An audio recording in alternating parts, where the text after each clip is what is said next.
আপনারা দেখছেন ২১শে টেলিভিশন। করোনা ভাইরাসের দ্বিতীয় প্রকোপের মুখেও নেই সচেতনতার বালাই। এমন পরিস্থিতিতে ঢাকার বিভিন্ন জায়গায় মাস্ক বিতরণ ও ভ্রাম্যমাণ আদালত পরিচালনা করছে ঢাকা জেলা প্রশাসন। এ নিয়ে বিস্তারিত থাকছে মিনালা দিবার রিপোর্টে। আমি যখন বাস থেকে নামি তখন হাতে লাগিয়ে পড়ে গেছি মাস্কটা ভুলে থুয়েছি। এমন অজুহাতের অভাব নেই। দেখা যাচ্ছে যে আপনার অনেক দূর থেকে আসছি জার্নি করে, খুলে রাখছি ব্যাগের ভিতরে, আর পরা হয় নাই। ব্যাপারটা ঠিক এরকম ছিল। করোনা ভাইরাসের দ্বিতীয় প্রকোপ মোকাবেলায় তাই জনসচেতনতা সৃষ্টিতে মাঠে নেমেছে ঢাকা জেলা প্রশাসন। হসপিটালে অনেকক্ষণ ছিলাম তো কান ব্যথা হয়ে গেছে, এজন্য রিকশায় উঠে খুলে ফেলছি।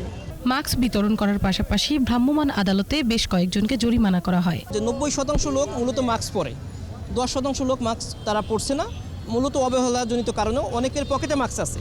আমরা যেটা করছি, প্রথমত সচেতন করছি মানুষকে মাস্ক পরার জন্য, আর যারা অবহেলাজনিত কারণে মাস্ক পরছেন না তাদেরকে আমরা কিন্তু শাস্তির আওতায় আনছি। সচেতনতা বৃদ্ধিতে এমন অভিযান পরিচালনা অব্যাহত থাকবে।